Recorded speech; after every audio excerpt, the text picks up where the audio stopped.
uma peregrinação, ela transforma também você como profissional? Você acha que isso é capaz, assim, de você... claro que você se transforma pessoalmente, você está em constante evolução, Uhum. mas em questão profissional, assim, isso também é notório? Não, sem dúvida. O profissional é humano. Antes de mais nada, ele é uma pessoa com problemas, Aham. Nossa. com, com pensamentos, com a saúde mental em dia ou não, com acúmulo de trabalho ou não. Ele tem as suas, vamos falar assim, as suas particularidades, né? Aham. E não consegue desvincular o profissional da pessoa. Certo. Então, uma pessoa que às vezes não está bem consigo mesmo, ela talvez está tendo problema no desempenho profissional. E o caminho, um caminho de peregrinação, ele pode propiciar esse encontro, né, com alguns benefícios de vida. Né, a pessoa entender que não deve, né, dar tanta importância para alguns pontos que vinha dando. É a questão dos fardos. Então, quando a pessoa está bem resolvida consigo mesmo, no trabalho ela tem mais disposição, ela tem mais concentração, ela tem mais rendimento. E também o seguinte, na peregrinação você lida, primeiro, planejamento. Você tem que ter planejamento, né? Pelo menos em todas as peregrinações eu me planejo. Eu não saio, até porque eu tenho trabalho, eu tenho esposa, Aham. eu tenho filhos, eu tenho uma casa, então assim, eu não posso simplesmente me julgar no mundo, seja o que Deus quiser, volto o dia que der. Não é isso. Eu tenho um dia para ir, um dia para voltar, um caminho a percorrer, né? E então planejamento é isso. E durante o processo você passa por desafios. Você é testado. Falta motivação. Você tem que usar da disciplina. Você tem que ser resiliente pra caralho, porque num momento tá muito sol, num momento tá muita chuva. Você passa por algumas dificuldades, tipo eu tive um problema de saúde na Índia agora, logo no início da caminhada, no primeiro dia. Então eu tive que me virar para poder continuar, dar continuidade. Eu tive que pensar, mudar a estratégia totalmente do que eu ia fazer e persistir, Uhum. né? Persistir. Muitas pessoas ainda falam, não, para, volta. Dessa vez não foi. Eu falei, não, cara, eu vou tentar, eu vou conseguir. Só que analisando muito bem também os limites, né, para não ser uma coisa totalmente irresponsável, mas você lida com isso, planejamento, foco, resiliência, disciplina, motivação, então tem N Acho fatores. que você tem que. Eu, por exemplo, se um dia eu fosse fazer. Engraçado, né? É o segundo convidado que já fez os Caminhos de Santiago. Aí eu já começo Daqui a. a pouco, daqui a pouco você já está pesquisando É, sobre. é. Eu falo assim, no meu caso, cara, eu seria. Eu teria uma dificuldade para eu não me auto-sabotar. No Sim. sentido da minha ansiedade, no sentido de eu falar assim, hoje dá pra eu não ir, ou dá pra eu cortar um caminho.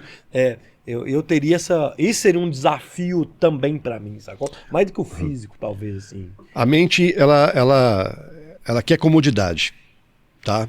E às vezes ela fala para você, não, não vai não. O plano B, por exemplo, quando você tem um plano B, e esse plano B ele é muito diferente do plano A, a mente inclusive tenta mentir para você mesmo que você tem que abortar o A para ir para o B.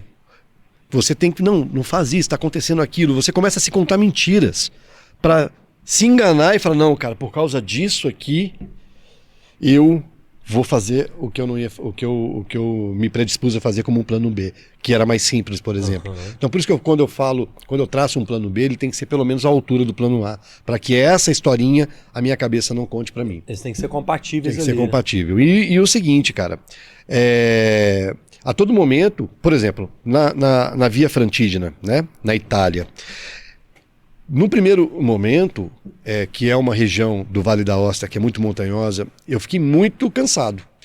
Então tinha muito problema muscular. E quando você está sozinho, cara, a sua mente fala assim: olha, você precisa descansar. Você não está bem.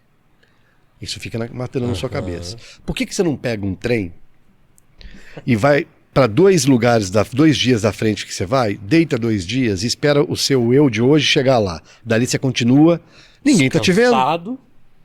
Alguém tá te vendo? Ninguém, você tá Ninguém tá sozinho. te vendo, você tá sozinho. Vai para lá, pega o trem, anda até a cidade daqui a 2 dias, fique parado na cama do hotel, dá uma voltinha, come alguma coisa, espera 2 dias, aí você chegou no dia que você chegaria ali e você continua. E isso era um desafio para mim, porque eu falava, cara, não é. E aí o que acontece? Nos meus livros você vai poder dar uma olhada, tem o QR Code do trajeto. Eu falava, cara, eu tenho que gravar o trajeto, não tem como eu fazer. Eu contando a história para aquilo que você a minha se mente... justificando. Eu me justificando, eu justificando, criando esse diálogo interno, né? E assim, é muito legal porque a todo momento você tem que estar driblando essas condições que a mente te prega para você, sei lá, abortar alguma coisa. Só que existem 2 lados da moeda, né? Eu tinha isso muito prático de fazer, por exemplo, no Caminho de Santiago, eu botei a minha mochila nas costas, nos 2 caminhos, tanto na Via Frantígena, eu carregava 18 quilos, 16,5 quilos no Caminho de Santiago, 18 quilos na Via Frantígena, nas costas, e na Via Frantígena eu não tinha condições de despachar mochila, mas no Caminho de Santiago porque é um caminho que muita gente faz, tem o transporte de mochila. Então eu era o primeiro, aquilo batia na minha cara, eu via o cartaz assim, transporte de mochila, o telefone. Eu disse, puta merda, você tá me testando, cara. Isso aqui tá me testando. Só que na época do Caminho de Santiago, o carregar a mochila era um propósito, era uma promessa que eu tinha feito.